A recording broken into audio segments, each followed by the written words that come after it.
I have been married to Sarah for 3 years now. We had a good life. At least I thought so. Her daughter Amelia is 16 years old, and I built what seemed like a solid relationship. I truly believed we were a family. Then Sarah lost her job, and financial pressure started mounting. The tension at home became unbearable. Last night, after another argument about money, Amelia suddenly screamed at me, "Why do not you just disappear?" Before I could respond, Sarah joined in. "We would be better off without you." Before I continue with what happened next, let me know where you are watching from, and hit that like button if you have ever been hurt by the people you love the most. I met Sarah at a professional development conference in Boston 4 years ago. She was giving a presentation about digital marketing strategies, and I was immediately drawn to her confidence and intelligence. During the networking hour, I gathered the courage to introduce myself, and we ended up talking until the venue staff asked us to leave. There was an instant connection between us that I had never felt before. After exchanging numbers, we began dating long distance. I lived in Philadelphia, while she was based in Chicago with her daughter Amelia, who was 13 at the time. Every other weekend, I would fly to Chicago, or Sarah would come to Philadelphia. During those initial months, Sarah spoke highly of Amelia, describing her as a brilliant and artistic teenager who loved painting and playing the violin. 6 months into our relationship, Sarah invited me to meet Amelia. I was nervous about making a good impression, knowing how protective mothers can be of their children, especially after divorce. Sarah had been separated from Amelia's father for 5 years, and according to her, he rarely made time for his daughter anymore. My first meeting with Amelia went better than expected. She was reserved initially, but when I showed genuine interest in her artwork displayed throughout their home, she opened up. By the end of the weekend, we were discussing favorite books and music, and she even showed me her collection of painted rocks she gathered from various family trips. After a year of dating, I proposed to Sarah during a weekend getaway to Lake Michigan. 2 months later, I left my stable job as a financial analyst in Philadelphia to move to Chicago. It was a significant sacrifice, but I was committed to building a life with Sarah and becoming a positive male figure in Amelia's life. The first year of marriage was adjustment, but mostly positive. I found a new job that paid slightly less than my previous position, but the opportunity to be with Sarah and Amelia made it worthwhile. I made concerted efforts to connect with Amelia, driving her to school every morning despite the 40-minute commute each way. I would use those car rides to learn about her interests, friends, and challenges. I attended her violin recitals, science fairs, and art exhibitions, cheering louder than anyone else in the audience. I took pride in contributing financially to our family. Sarah had a well-paying position as a senior marketing manager at a tech company, and together we provided Amelia with opportunities I never had growing up. We enrolled her in an elite private school, known for its exceptional arts program. The tuition was steep, nearly $20,000 annually, but seeing Amelia thrive made every dollar worth it. On weekends, I would help Amelia with her science projects, often staying up late to ensure everything was perfect. When she struggled with math homework, I would patiently explain concepts until she understood. For her 14th birthday, I surprised her with a professional art set that brought tears to her eyes. These moments made me feel like I was truly becoming part of their family. The dynamic shifted dramatically when Sarah was unexpectedly laid off during a company restructuring. Her severance package was generous, providing 6 months of salary, but the job market for senior marketing positions was competitive. Despite numerous interviews, Sarah remained unemployed, and our household income was cut nearly in half. The financial strain began to show in our daily lives. Sarah started drinking more frequently, often finishing a bottle of wine by herself in the evening. Her usual cheerful demeanor was replaced with irritability and unpredictable mood swings. Small disagreements would escalate into hours of cold silence. Around this time, I noticed changes in Amelia's behavior as well. She began avoiding family dinners, claiming she had too much homework or was not hungry. When we did interact, her responses became curt and dismissive. The engaging car ride conversations dwindled to one-word answers or complete silence. One evening, while using our shared family computer, I accidentally saw a message Amelia had sent to her friend. "Mom is always upset because of him," she wrote. He tries too hard and it is annoying. I wish it was just Mom and me again. Reading those words felt like a punch to the stomach. Had I misinterpreted our relationship entirely? Was my presence in their lives unwelcome all along? As weeks passed, Amelia's attitude toward me became increasingly hostile.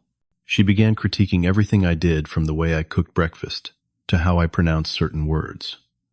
"That is not how you make scrambled eggs," she would say with an eye roll. "They are supposed to be fluffy, not rubbery." Or, "Why do you say wash like that? It sounds weird." These comments, though seemingly minor in isolation, accumulated into a constant barrage of criticism that made me question my every move in the house that was supposed to be my home, too. I tried not to take it personally, reminding myself that teenagers go through phases, and that Amelia was likely processing her own stress about the family's financial situation. For her 16th birthday, I spent 3 months' worth of savings to purchase tickets to see her favorite band, the Midnight Echoes, who were performing in Chicago for their reunion tour. The tickets were nearly impossible to get, requiring me to stay up until 4 in the morning when they went on sale. When I presented the gift to Amelia at her birthday dinner, her response crushed me. "I do not even like them anymore," she said flatly, pushing the envelope back toward me. "Their new album is terrible. Everyone knows that." Sarah, instead of encouraging gratitude, simply said, "You should have checked with me first, Woodrow. Teenagers change their minds all the time." Later that week, I discovered that Amelia had been telling Sarah that I was neglecting her needs. She claimed I never asked about her day or showed interest in her activities despite my continuous efforts to connect. Sarah confronted me about this one evening while Amelia was at a friend's house. "Why are you not making more effort with Amelia?" she demanded. "She feels like you do not care about her." I was stunned.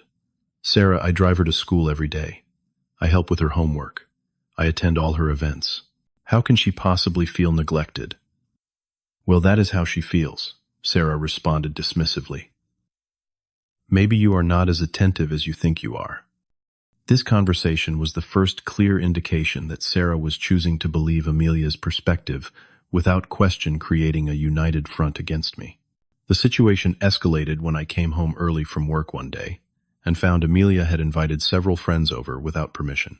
There were 6 teenagers in our living room, music blaring, pizza boxes scattered around, and what appeared to be beer cans poorly hidden under the couch. "Amelia, you know the house rules," I said calmly but firmly. "No friends over when adults are not home, and absolutely no alcohol. You are not my dad." She snapped back, her friends watching with amused expressions. "You cannot tell me what to do." I asked her friends to leave and told Amelia we would discuss this when Sarah got home. When Sarah arrived and I explained what happened, her response left me speechless. "You embarrassed her in front of her friends," Sarah accused. "She is 16, Woodrow. She needs some freedom. When I was her age, I was doing much worse things. This is not about freedom," I tried to explain. "It is about safety and responsibility." "You are too controlling," Sarah retorted. "No wonder she does not want you around." From that point forward, Sarah openly sided with Amelia in every disagreement. If I suggested Amelia should help with dishes after dinner, Sarah would jump in with, "That she has homework to do. I will handle it." If I mentioned that Amelia's phone use during family time was excessive, Sarah would defend her, saying, "She is maintaining her social connections, which is important at her age." The united front they presented made me feel like an outsider in my own home. Conversations would halt when I entered a room. Inside jokes excluded me. Family decisions were made without my input. I attempted to discuss our financial situation with Sarah multiple times. Our savings were depleting rapidly, and Amelia's school tuition was becoming increasingly difficult to manage. I suggested practical solutions: selling one of our cars, moving to a smaller home, having Amelia transfer to a good public school temporarily. Each suggestion was met with immediate rejection. "We are not downsizing our life," Sarah would insist. "I will find a job soon, and everything will go back to normal." In a desperate attempt to salvage our family bond, I organized a weekend getaway to a lakeside cabin. I hoped that removing ourselves from the daily stresses and spending quality time together might help us reconnect. I planned hiking trails, board games, and a boat rental for fishing activities that Amelia had enjoyed in the past. The weekend was a disaster from the start. Sarah and Amelia spent most of the time in their shared room, emerging only for meals which they ate in silence. When I suggested a hike on the second day, Amelia complained of a headache, and Sarah opted to stay with her. I ended up walking the trail alone, fighting back tears of frustration and loneliness. On the drive back home, I tried one last time to address the elephant in the room. "I feel like we are drifting apart as a family," I said. "I would like us to consider seeing a family counselor." Sarah sighed heavily. "Fine. If that will make you stop bringing this up, I will think about it." That conversation gave me a glimmer of hope. Later that week, I researched family therapists in our area and found one with excellent reviews who specialized in blended families. When I showed Sarah the information, she looked at it briefly and said, "I have been thinking about it, and I do not believe therapy is necessary. We just need some time to adjust to our new circumstances." Despite my continued efforts, Sarah never agreed to counseling. I even went alone for several sessions, hoping for strategies to improve our family dynamics.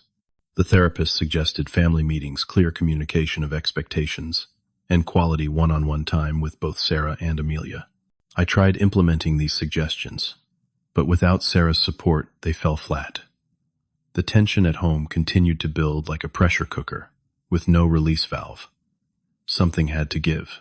The breaking point came on a rainy Thursday evening. I had received news that morning that my company was implementing across-the-board salary reductions of 15% due to declining profits. The timing could not have been worse. Amelia's spring semester tuition payment was due the following week, a sum of $10,000 that we barely had in our joint account. I came home early planning to discuss our options with Sarah before Amelia returned from her after-school art program. However, when I checked our bank account to confirm the exact amount needed for tuition, I discovered something alarming. There were several recent charges on my credit card that I did not recognize. A designer handbag costing $1,200, a spa day package for $500, and dinner at an upscale restaurant for $320. Given our financial situation, these expenses were not just irresponsible, but potentially devastating. Sarah had not mentioned any of these purchases to me. We had agreed months ago to consult each other before making any purchase over $100. I waited anxiously for Sarah to return home, trying to calm myself and approach the conversation rationally. When she walked through the door, shopping bags in hand, my heart sank further. "More purchases. We need to talk," I said quietly after she set her bags down. About what she asked, her tone already defensive. "I saw the credit card charges," I replied. "The handbag, the spa day, the dinner. Sarah, we cannot afford these expenses right now. Amelia's tuition is due next week." Sarah's face flushed with anger. "Are you monitoring my spending now? Checking up on me like I am some child? It is our joint account," I reminded her, "and we had an agreement about large purchases." "I needed those things," she insisted. "Do you know how stressful it is being unemployed? How humiliating each rejection email feels? I deserve some comfort in my life." Our conversation paused as we heard the front door open. Amelia was home. We moved to the kitchen to start dinner, a tense silence falling between us. Throughout the meal, Amelia sensed the tension, shooting questioning glances at her mother. After dinner, while Amelia was upstairs doing homework, I brought up the subject again. "We need to make some changes, Sarah. At this rate, we will not make it through the year financially." "What do you suggest?" she asked sarcastically. "Should I pull Amelia out of her school? The school where she has finally found her place? The school that might help her get into a good college? We might need to consider it temporarily," I admitted. "My salary has been cut by 15% today. We simply cannot afford $20,000 a year for private school right now." "This is your fault," Sarah hissed, her voice rising. "If you were better at your job, you would be getting raises, not pay cuts. If you were more ambitious, we would not be in this situation." Her words stung. I had given up my career in Philadelphia, taken a pay cut, and dedicated myself to supporting this family. "That is unfair, and you know it." I responded, feeling my own anger rising. I have sacrificed everything for this family. What sacrifices, she scoffed. Living in a beautiful home, having a daughter like Amelia in your life, some sacrifice. Our voices had risen, and I noticed movement at the kitchen doorway. Amelia stood there, her face a mask of teenage contempt. Are you fighting about my school? She demanded. Am I too expensive for you now, Woodrow Amelia? This is between your mother and me, I said firmly. No, it is about me, she insisted, stepping fully into the kitchen. You have never wanted me to have nice things. You have always resented paying for my education. That is absolutely not true, I defended myself. I have always supported your education. This is about what our family can realistically afford right now. You are not even my real family, Amelia shouted, tears forming in her eyes. You are just some guy my mom married. Why do not you just disappear? We were fine before you came along. The words hit me like a physical blow. I looked to Sarah, expecting her to correct Amelia, to remind her of the respect we had discussed was essential in our home. Instead, Sarah moved to stand beside her daughter, placing a protective arm around her shoulders. Maybe she is right, Sarah said coldly. We would be better off without you. In that moment, something broke inside me. 3 years of effort, sacrifice, love, and patience, all dismissed in a single sentence. I stood there looking at their united front and realized I had been fighting a losing battle all along. Without a word, I turned and walked upstairs to our bedroom. With mechanical movements, I pulled my suitcase from the closet and began packing my clothes. I took only what I needed: clothes, toiletries, my laptop, and important documents. As I packed, I picked up a framed photo of the three of us from our first Christmas together. We were smiling, Amelia in the middle, with her arms around both of us. I stared at it for a long moment before placing it face down on the dresser. Downstairs, Sarah and Amelia had moved to the living room. They fell silent as I descended the stairs with my suitcase. Their eyes followed me as I walked to the door. I paused, wondering if either would ask me to stay, say they did not mean it, anything to indicate that I mattered to them. Where will you go? Sarah finally asked, her voice smaller now. Does it matter? I replied, my hand on the doorknob. No response came. I walked out into the rain, loaded my suitcase into the trunk of my car, and drove away from the house I had called home for 3 years. The windshield wipers beat a steady rhythm as tears blurred my vision. I checked into a budget motel 20 miles away, paid for 2 nights, and sat on the edge of the bed in the dim room. For the first time in years, I was completely alone. The motel room became my temporary sanctuary for exactly 2 nights. The walls were thin, the bedspread had seen better days, and the shower never quite reached a comfortable temperature.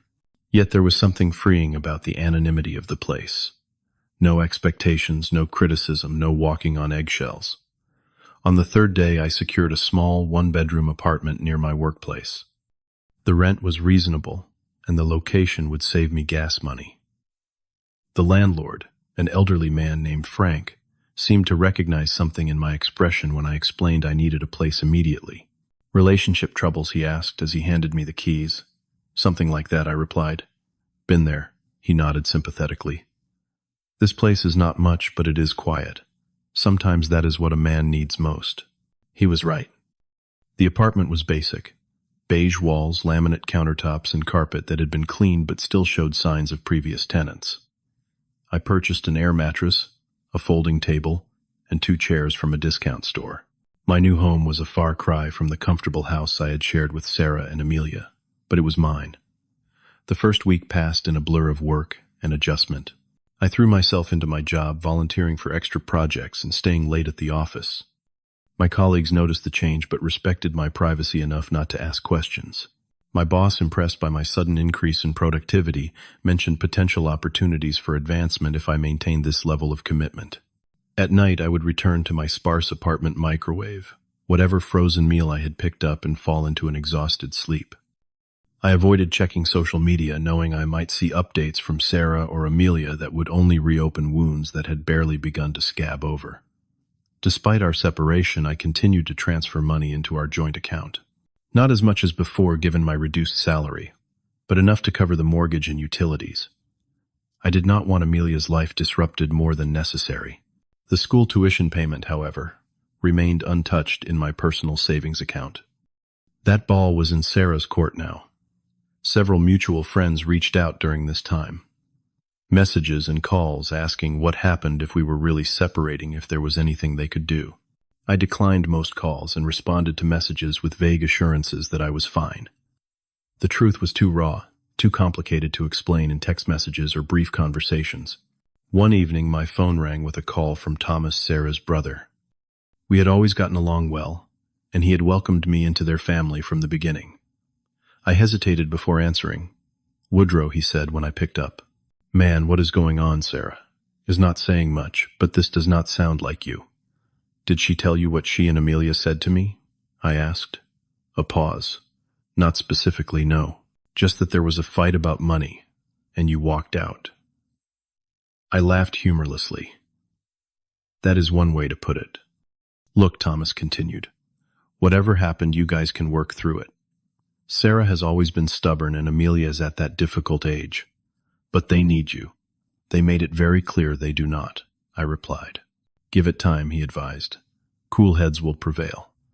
After hanging up, I checked social media for the first time since leaving. Sarah had changed her relationship status to, "It is complicated." There were sympathetic comments from her friends, vague enough that I could not tell what narrative she had shared. Amelia's page showed she had been absent from school for several days, with friends asking if she was okay. 2 weeks into our separation, I received an email notification about an overdraft on our joint account. Despite my contributions, the account was negative by several $100s. I logged in to investigate and found multiple cash withdrawals and expensive restaurant charges. Sarah was spending as if nothing had changed, as if our financial situation was not precarious. That same day, I received a notification from Amelia's school. The tuition remained unpaid, and they were inquiring about payment arrangements. I forwarded the email to Sarah, without comment. Minutes later, my phone rang. Sarah's name flashed on the screen, but I was not ready to speak with her. I declined the call. She tried again immediately, and again I declined. Then a text message. "We need to talk about Amelia's school. Please call me back." I did not respond. Another text arrived. "The school is threatening to not let her participate in the spring art showcase. This is important to her future." I turned my phone off for the remainder of the evening, needing space to think clearly without the emotional manipulation I had grown accustomed to. The next morning, I had 3 more missed calls from Sarah and a voicemail from Amelia, her first direct communication since I left. Her voice sounded smaller than I remembered, less confident. "Woodrow, it is Amelia. Mom says you are not answering her calls. I have this art showcase coming up, and they might not let me participate if the tuition is not paid. It is really important for college applications. Please call Mom back. And I hope you are okay." The last part caught me off guard. A flicker of concern from the girl who had told me to disappear just 2 weeks ago. Was it genuine, or simply another manipulation to access the money I controlled? The weekend came, bringing with it a school event I had committed to months earlier, volunteering at Amelia's school fundraising auction. I had forgotten about it entirely, until a reminder email arrived from the organizer. Part of me wanted to ignore it, but another part recognized that my issues with Sarah and Amelia should not affect my commitments to the broader community. I attended, helping set up displays and managing the silent auction table. Several parents approached me throughout the evening, mentioning they had not seen Sarah or Amelia. Some asked probing questions about our absence from recent school events. I deflected as politely as possible, maintaining the privacy of our situation. Near the end of the event, I overheard 2 mothers talking nearby, unaware of my presence behind a display. "I heard they are having serious financial problems," one whispered. "Amelia told my daughter they might have to leave the school." "Really, I thought her stepfather was well off," the other replied. "Apparently not. And now he has moved out. Left them high and dry, from what I understand." How terrible. And right before college applications start. Poor Amelia. Their conversation stung not just because of the inaccuracies, but because it revealed the narrative being spread about our situation, that I had abandoned my responsibilities, leaving Sarah and Amelia to fend for themselves. The reality could not have been further from the truth. Yet I had no desire to correct these strangers or engage in gossip. On Monday morning, exactly 3 weeks after walking out of our home, I woke to my phone buzzing incessantly. 13 missed calls lit up my screen. 7 from Sarah, 3 from Amelia, 2 from Thomas, and 1 from a number I did not recognize. A barrage of text messages followed. Sarah, please call me. We need to talk. Sarah Woodrow, this is ridiculous. You cannot just cut us off like this. Sarah, the mortgage is due tomorrow. Are you going to help or not? Amelia Woodrow, please call us back. Mom is really upset. Amelia, I am sorry for what I said. Please come home. Thomas, bro, whatever is going on, they are struggling without you. At least talk to them. The last message from Amelia sent just minutes ago was what finally broke through my defenses. I miss you. I did not mean what I said. Please come back. I sat on the edge of my air mattress staring at these messages, feeling a complex mix of vindication, concern, and lingering hurt. They needed me now. Or at least they needed what I provided. But was that enough? Did I want to return to a home where I was valued primarily for my financial contributions? The truth was beginning to emerge, not just for me, but for Sarah and Amelia as well. The reality of life without me, without my income, my support, my presence, was sinking in. The question now was, what to do with this newfound leverage? Go back to the way things were? Definitely not. But completely severing ties did not feel right either, despite the hurt they had caused me. After careful consideration, I texted Sarah. I am willing to meet and talk. Coffee shop on Maple Street. Tomorrow at 5. Just the 3 of us. Her response came immediately. Thank you. We will be there. The coffee shop on Maple Street was strategically chosen for its neutral territory and public setting. I arrived 15 minutes early, selecting a table in the corner that offered some privacy without complete isolation. Ordering a black coffee, I rehearsed what I wanted to say, the boundaries I needed to establish, and the conditions under which I might consider returning home. At precisely 5 o'clock, Sarah and Amelia walked through the door. The 3 weeks of separation had left visible marks on both of them. Sarah looked tired, her usually immaculate appearance slightly disheveled, dark circles under her eyes. Amelia seemed smaller somehow, her confident teenage swagger replaced with hesitant steps. They spotted me and approached the table, in awkward silence hanging between us. Thank you for coming, Sarah said as they sat down. I nodded, taking a sip of my coffee. How are you both doing? Not great, Sarah admitted. Her eyes welled with tears, something I had rarely seen during our marriage. Things have been difficult. The house feels empty without you, Amelia added quietly, staring at her hands. I am surprised to hear that, I replied evenly. Considering the last time we spoke, you both made it clear you would be better off without me. Sarah winced. We did not mean that. We were angry, frustrated with the financial situation. Words have power, I said. They reveal what we truly believe in moments of stress, and those words revealed a lot. Amelia looked up, her eyes red-rimmed. I was wrong to say that. I do not want you to disappear. Why the change of heart, I asked, keeping my tone neutral, despite the emotion building in my chest. Because everything fell apart when you left, she answered honestly.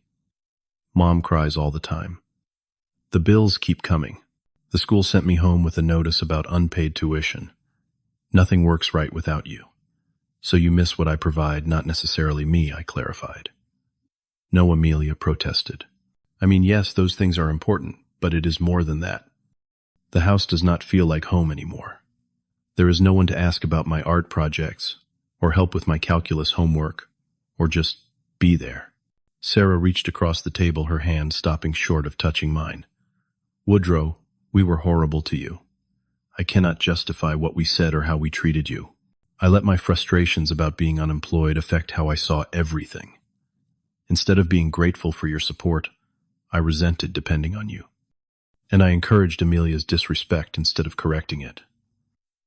Her admission surprised me. Sarah had rarely acknowledged fault in our relationship, typically finding ways to redirect blame. I have been doing a lot of thinking these past 3 weeks, I said, about what I want, what I need, and what I am willing to accept in my life. I will not return to a situation where I am unappreciated and disrespected in my own home. We understand, Sarah nodded. Things will be different. Words are not enough, I replied firmly. I need to see real changes, like what Amelia asked. First, we all need professional help. Family counseling is non-negotiable. Weekly sessions for at least 6 months. Sarah nodded immediately. Yes, absolutely. Second, we need a realistic financial plan. Sarah, you need to find employment, even if it is not at the level you were at before. Our lifestyle needs to adjust to our current reality. Sarah bit her lip, but nodded again. I have an interview next week for a marketing position. It is a step down from my previous role, but it is something. Third, Amelia. I turned to my stepdaughter. We need to discuss your education. I value your schooling and want to support your talents, but we may need to make adjustments. You want me to leave my school, she stated, her voice trembling. I want us to explore options, I corrected. There are excellent public schools with strong art programs. There are scholarships we can apply for. There are summer programs that can supplement your education. But the $20,000 annual tuition is not sustainable right now. Amelia was quiet for a moment, then surprised me. I actually looked into the art program at Westlake High.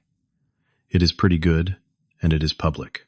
My friend Zoe goes there, and she says the art teacher used to work in a gallery in New York. This initiative from Amelia was unexpected and encouraging. Perhaps the time apart had prompted growth in all of us. Finally, I continued. I need respect in our home. Not just lip service, but genuine respect. That means no more telling me to disappear. No more undermining my role in the family. No more united front against me. We are either all in this together, or I am out. Sarah reached for my hand again, and this time I allowed the contact. I promise, Woodrow. I have learned my lesson the hardest way possible. You deserved better from us. When will you come home? Amelia asked, a hint of her old impatience breaking through. Not immediately, I answered honestly. I have paid my apartment rent for the month. I think it is best if we ease back into things. I will come for dinner a few times a week, and we will start our counseling sessions. If those go well, we can discuss me moving back at the end of the month. Sarah looked disappointed but nodded. That is fair. As we prepared to leave, Amelia stood awkwardly beside the table, then suddenly wrapped her arms around me in a tight hug. I am sorry, she whispered. I did not know what I had until you were gone. I hugged her back, feeling a knot in my throat. Sometimes that is how we learn the most important lessons. Over the following weeks, we began the careful process of rebuilding our family. The first counseling session was uncomfortable, with raw emotions and painful truths coming to light. The therapist, Dr. Martin, skillfully guided us through exercises that helped us understand each other's perspectives and establish healthier communication patterns. Sarah secured the marketing position she had interviewed for. The salary was 30% less than her previous job, but it was steady income. She approached this new role with humility and determination I had not seen before, working late to learn new skills and prove her value to the company. Amelia transferred to Westlake High for the spring semester. After initial resistance, she discovered that the art program truly was excellent, and she connected with like-minded students who shared her passion. She even volunteered to take on a part-time weekend job at a local art supply store, contributing a small amount to her own expenses, a concept that would have been unthinkable months before. As for me, I maintained my boundaries while gradually increasing my presence in their lives. Dinner visits became overnight stays, which eventually led to my return home after 6 weeks of separation. The house felt different now, not just because they had rearranged some furniture in my absence, but because the emotional atmosphere had shifted. Sarah and I established weekly budget meetings, tracking our expenses and planning for the future together. We sold her luxury car, replacing it with a reliable used model that reduced our monthly payments significantly. We cut unnecessary expenses, and created an emergency fund that would provide security if either of us faced employment challenges again. Amelia and I rebuilt our relationship one conversation at a time. She began sharing her artwork with me again, seeking my feedback and opinions. We established a Sunday morning ritual of visiting different coffee shops around the city, just the two of us giving us space to connect without Sarah's mediation. A year after that fateful night when they told me to disappear, our family gathered around the dining table to celebrate a milestone. We had paid off the last of the credit card debt that had accumulated during Sarah's Stepdaughter unemployment. The meal was simple compared to the extravagant dinners we once enjoyed, but the conversation and laughter made it far more satisfying. "I have something to say," Amelia announced, as we finished dessert. At 17, she had matured considerably, both in her artwork and her emotional intelligence.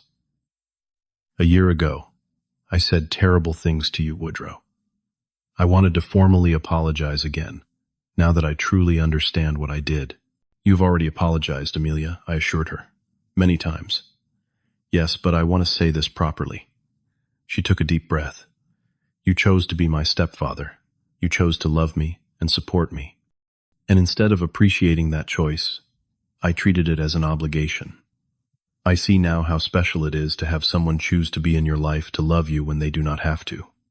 Her eyes welled with tears.